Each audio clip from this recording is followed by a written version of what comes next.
आदेशम। आज हम जिस विषय पे चर्चा कर रहे हैं वह है वर्ण और आश्रम।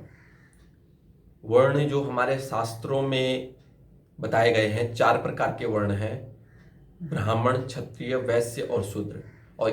और 4 प्रकार के ही आश्रम बताए गए हैं। आपका ब्रह्मचर्य आश्रम, गृहस्थ आश्रम, वानप्रस्थ और संन्यास आश्रम। जो आज की स्थिति है, जिसको हम जातिवाद कह सकते हैं, या स्वार्थ के कारण जो ये वाद विवाद उत्पन्न हुआ है, तो प्राचीन समय की जब हम बात करते हैं, जब हम शास्त्रों की, ग्रंथों की और रामायण और महाभारत काल की बात करते हैं, तो 4 प्रकार के जो वर्ण थे, ब्राह्मण, क्षत्रिय, वैश्य और शूद्र। यदि हम इतिहास के हिसाब से देखें तो प्रारंभिक काल में केवल एक ही वर्ण था। कह सकते हैं कि कोई वर्ण ही नहीं था। किंतु धीरे धीरे करके जैसे जैसे जनसंख्या वृद्धि हुई, तो जनसंख्या वृद्धि के कारण इनको 2 भागों में विभाजित कर दिया गया, एक ब्राह्मण और एक क्षत्रिय।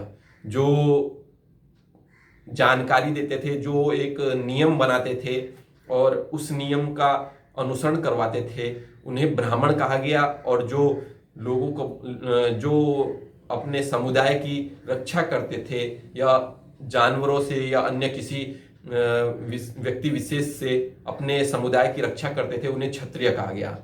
धीरे धीरे करके ये 3 भागों में विभाजित हो गया, जिसमें एक वैश्य भाग अलग से बढ़ गया। वैश्य अर्थात जो जनता की व्यवस्था में कह सकते हैं कि जो समाज में भरण पोषण का कार्य करता था, जिसको हम अपने शरीर के माध्यम से पेट कह सकते हैं, क्योंकि ब्राह्मण ऊपर जो सिर हमारा है, ये ब्रह्म का अर्थात ब्राह्मण।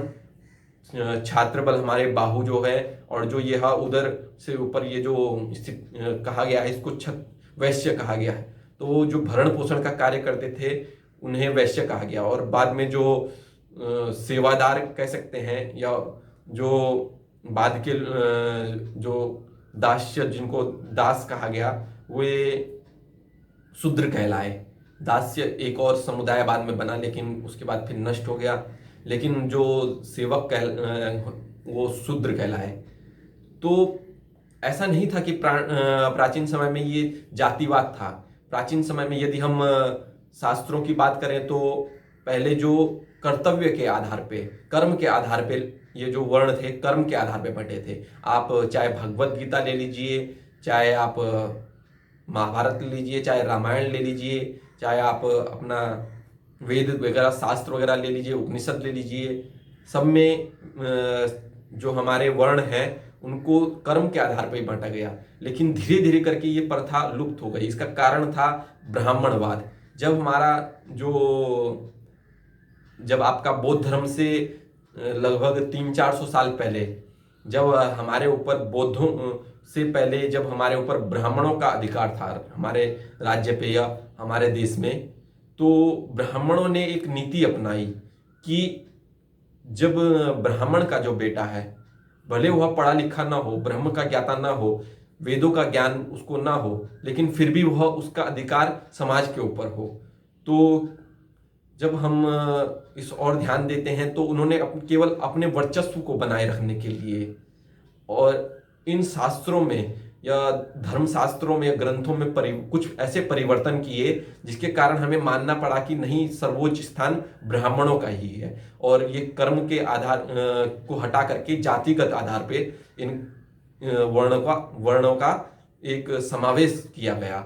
और इसका मूल कारण था कि जैसे ब्राह्मण का जो बेटा था उसको ब्राह्मण कहा गया, और जो क्षत्रिय का बेटा था उसको क्षत्रिय धर्म का, क्योंकि उनको परंपरागत वही चीज उनको सिखाई जाती थी कि एक सुनार को के बेटे को सुनार का ही काम अधिक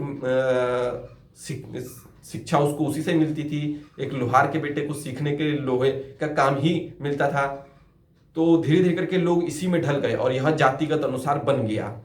किंतु प्राचीन समय में ऐसा नहीं था। लोग कर्म के आधार पे, यदि कोई वैश्य है तो अगर उसका बेटा ब्रह्म को जान लेता है तो वह ब्राह्मण कहलाता था। अगर वह छात्र धर्म का पालन कर रहा है तो वह क्षत्रिय कहलाता था। ऐसा नहीं था कि वह शूद्र है तो शूद्र का बेटा ब्रह्म को जानते हुए ब्राह्मण नहीं, वो शूद्र ही रहेगा, नहीं, ब्राह्मण कहलाता था। चाहे आप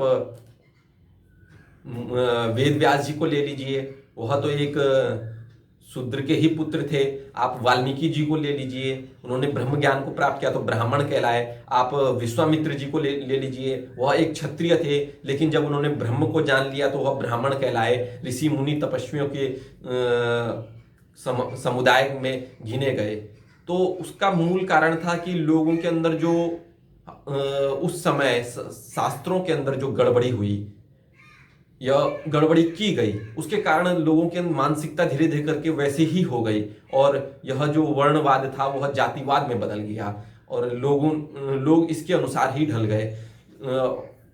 हम यह भी देखने में या सुनने में या पढ़ने में आता है कि जो जनेऊ होता है ब्राह्मणों का एकदम मखमल का जनेऊ, मतलब एकदम मुलायम जनेऊ, क्षत्रियों का उससे हार्ड मतलब कठोर जनेऊ, वैश्यों का उससे थोड़ा और कठोर, और शूद्रों का लेंगे तो इतना कठोर जनेऊ बनाया गया और लिखा गया शास्त्रों में कि इनके लिए ये जनेऊ सबसे कम महत्व है या ये जनेऊ इनके लिए उपयोगी है। तो इसका कारण था कि अपना वर्चस्व बनाए रखने के लिए। जब हम इतिहास की बात करते हैं तो इसका मूल कारण यही बताया गया है कि जहां गणतंत्र था, जब हम गणतंत्र की बात करते हैं तो वहां एक समुदाय में राजा उस व्यक्ति को चुना जाता था कि जिसके लिए समाज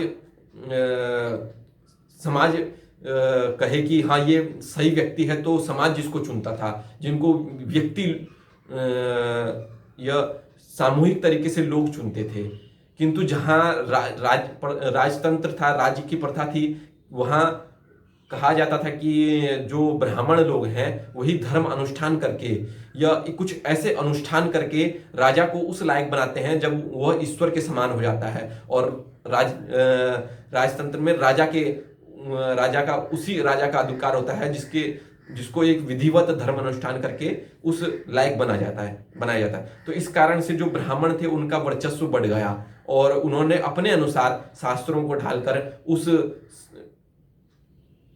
पद पर बने रहने के लिए या उस ब्राह्मण पद को हमेशा अपने अधिकार में रखने के लिए उन्होंने इन धर्म शास्त्रों में या शास्त्रों में परिवर्तन कर गया और धीरे धीरे करके यह जातिवाद के रूप में सामने आया। और जब बाद में के ग्रंथों में जब हम आपका जो बौद्ध धर्म है उसका मूल उत्थान का कारण यही था कि ब्राह्मणों का ब्राह्मणवाद जो इतना बढ़ गया कि लोग इन ब्राह्मणों के तले इतना दब गए कि ब्राह्मण अगर कहते कि आपको यह करना है, यह पूजा करनी है, नहीं करते हो तो आप शूद्र कहलाओगे, तो वह शूद्र हो जाते थे। आप नहीं किसी को कहते थे कि तुम्हारा पद, जिसको मतलब जो ब्राह्मण कहते थे राजा को वही बात माननी पड़ती थी, नहीं तो उसको भी डर था कि कहीं यह कोई धर्म अनुष्ठान करके हमको कहीं इस पद से पदच्युत न कर दें। तो उनके अंदर वह डर बैठाया गया, धर्म शास्त्रों में परिवर्तन किया गया, जिसके कारण धीरे धीरे करके यह एक विकृति के रूप में सामने आई। और बाद में लोगों के अंदर जब इस चीज को हटाने के लिए अन्य धर्म आए, जैसे बौद्ध धर्म, जैन धर्म और ऐसे ही अन्य धर्म आए। जब जैन और बौद्ध धर्म में भी विकृति उत्पन्न हुई तो फिर अन्य जैसे आदि गुरु शंकराचार्य जी ने एक नया पंथ प्रतिपादित किया, एक पंथ का उद्धार किया, और गोरक्षनाथ जी ने एक नाथ पंथ का उद्धार किया। ऐसे ही अनेकों पंथ आए धीरे धीरे करके। जब जैसे जैसे समाज में विकृतियां उत्पन्न होती हैं तो एक कोई धर्म या पंथ उत्पन्न होता है। तो इसका मूल कारण था कि वर्ण जो थे वह जातिवाद में बदल गए। इसका मूल कारण था कि हमारे जो धर्म ग्रंथ हैं उनमें ब्राह्मणों ने कुछ ऐसे परिवर्तन किए जिसके कारण यह जातिवाद का रूप ले लिया इसने।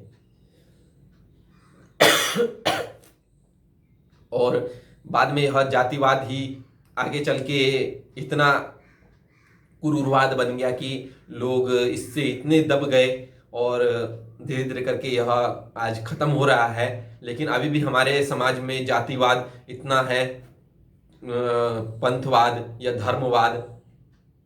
तो इसका मूल कारण कहीं ना कहीं हमारे जो पूर्वज हैं या जो हमारे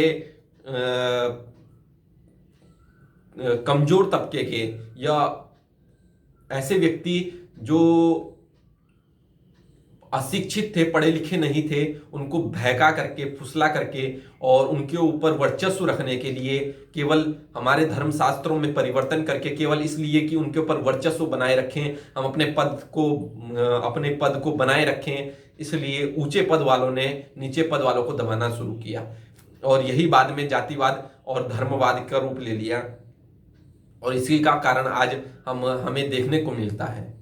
आदि